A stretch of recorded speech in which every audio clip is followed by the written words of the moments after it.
साथियों का इस वीडियो में स्वागत है। साथियों, ये वीडियो स्त्री प्रसूति एवं रोग है उससे संबंधित है। इसके अंदर आपको 10 से 20 क्वेश्चन मिलेंगे, बहुत ही इंपॉर्टेंट क्वेश्चन। कल आपके एनआरएचएम की एग्जाम है तो उसको देखते हुए बहुत ही इंपॉर्टेंट क्वेश्चन आपको इस वीडियो में मिलेंगे। तो दोस्तों, चैनल को सब्सक्राइब कर लीजिए, वीडियो को लाइक कर दीजिए और हमारा टेलीग्राम जो चैनल है उसकी लिंक वीडियो के डिस्क्रिप्शन में मिल जाएगी, तो आप वहाँ पर जाकर हमारे टेलीग्राम चैनल को ज्वाइन कर लीजिए। ठीक है, तो चलिए दोस्तों बात करते हैं क्वेश्चन की। पहला क्वेश्चन आप लोगों का है कि सुश्रुत के अनुसार आसन प्रसवा को आखंड पिलाना चाहिए, दूध, इक्षुरस, पेय या यवागु। तो साथियों, इसका आंसर होगा आपका यवागु।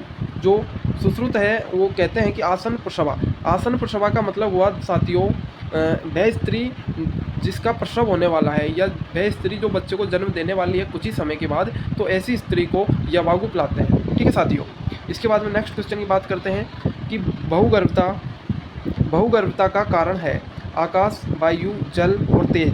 साथियों, बहुगर्भता का कारण वायु होती है। ठीक है, ये वायु गर्भ को 2 भागों में बांट देती है या 2 से अधिक भागों में बांट देती है, तो वो बहुगर्भता का जो कारण होता है वो वायु होती है। ठीक है साथियों, इसके बाद में नेक्स्ट क्वेश्चन की बात करते हैं। च्यवन मंत्र का प्रयोग करते हैं। प्यारे साथियों, च्यवन मंत्र का जो प्रयोग है वो किसमें करते हैं? ऑप्शन है योनि रोग में, सूतिका रोग में, मूढ़ में या उपयुक्त सभी में। तो इस क्वेश्चन का आंसर होगा आपका मूढ़ गर्भ के अंदर च्यवन मंत्र का प्रयोग करते हैं साथियों। ठीक है, इसके बाद में नेक्स्ट क्वेश्चन आप लोगों का आता है कि योनि व्यापद में किस दोष का प्राधान्य होता है? दोस्तों, ऑप्शन है वात दोष का, पित्त दोष का, कफ दोष का या त्रिदोष का। तो इसका आंसर होगा दोस्तों ए, वात दोष का जो है योनि व्यापद में प्राधान्य होता है। ठीक है साथियों, नेक्स्ट क्वेश्चन पर चलते हैं। चरक के अनुसार योनि व्यापद के कारण है। जो चरक है उन्होंने योनि व्यापद के कितने कारण बताए हैं? इसका क्वेश्चन आप लोगों को कमेंट करना है दोस्तों। वैसे मैं बता देता हूँ कि योनि व्यापद के कारण 6 होते हैं। ठीक है, इसके बाद में अगला क्वेश्चन है कि सुश्रुत के अनुसार मूढ़ गर्भ निहरण किस शस्त्र का प्रयोग किया जाता है? सुश्रुत जी कहते हैं कि मूढ़ गर्भ को निकालने के लिए किस शस्त्र का प्रयोग करेंगे? करपत्र का, मंडलाग्र या अंगुली शस्त्र का, वेतस का या आरा का। तो इसका आंसर होगा ऑप्शन नंबर बी, मंडलाग्र या अंगुली शस्त्र का प्रयोग करते हैं मूढ़ गर्भ को निकालने के लिए। ठीक है साथियों, नेक्स्ट क्वेश्चन आता है यदि गर्भावस्था के 4th मास पश्चात तक रक्तस्राव होकर गर्भ गिरता है तो उसे कहते हैं। यानी कि ये क्वेश्चन है वो कह रहा है कि कोई भी स्त्री है उसका गर्भाधान हुए 4 माह से अधिक टाइम हो गया, 4th मास के पश्चात, यानी कि 4 माह से अधिक टाइम हो गया है किसी भी स्त्री को गर्भाधान हुए, और यदि रक्तस्राव होकर गर्भ गिर जाता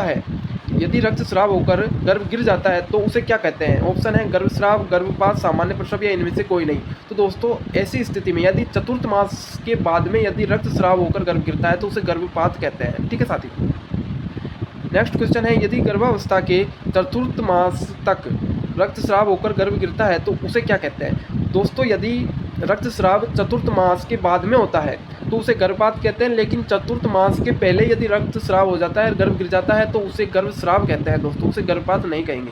ठीक है, 4 माह के बाद में यदि रक्तस्राव होता है तो उसे गर्भपात कहते हैं, और 4 माह से पहले ही रक्तस्राव होकर गर्भ गिर जाता है तो उसे गर्भस्राव कहते हैं। ठीक है साथियों, इसका ध्यान रखना है। आचार्य चरक के अनुसार स्तन्य दोषों की संख्या। आचार्य जो चरक जी है वो स्तन्य दोषों की कितनी संख्या बताते हैं दोस्तों? इसका आंसर आप लोगों को कमेंट में करना है। ठीक है, आचार्य चरक के अनुसार कर्णिनी योनि व्यापद में 2 संबंध होगा। इसका आंसर होगा वात पित्त। ठीक है, उसके बाद में क्वेश्चन है आपका निसृत हस्तपाद शिराकाय संगी किस मूढ़ गर्भ का लक्षण है? यानी कि दोनों हाथ, दोनों पैर और सिर ये ऊपर की तरफ होते हैं दोस्तों, तो ये किस प्रकार का मूढ़ गर्भ है? तो इसका आंसर होगा दोस्तों प्रतिकुर। इसका आंसर होगा प्रतिकुर। नेक्स्ट क्वेश्चन है मूढ़ गर्भ का कारण व्यान वायु, समान वायु, अपान वायु या उदान वायु।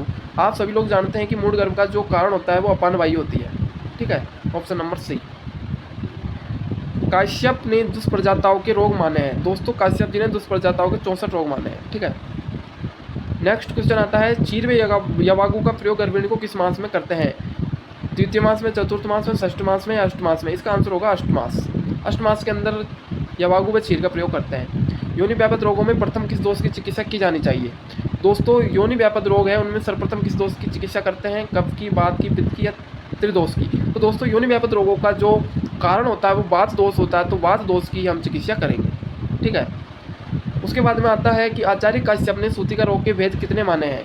ऑप्शन है 64, 20, 15 और 10। तो इसका आंसर होगा आपका 64 रोग माने हैं। तो साथियों, सभी साथियों को धन्यवाद वीडियो को लास्ट तक देखने के लिए। और आप लोग वीडियो को लाइक कर दीजिए। आगे भी हम इस तरह क्वेश्चन लाते रहेंगे। आशा करते हैं आप सभी की एग्ज़ाम अच्छी होगी। कल की NRHM की है, सभी साथी अच्छे से एग्ज़ाम देके आए और कमेंट करके बताएं आप लोगों को कैसा पेपर जाता है कैसा नहीं जाता है। ठीक है साथियों, धन्यवाद।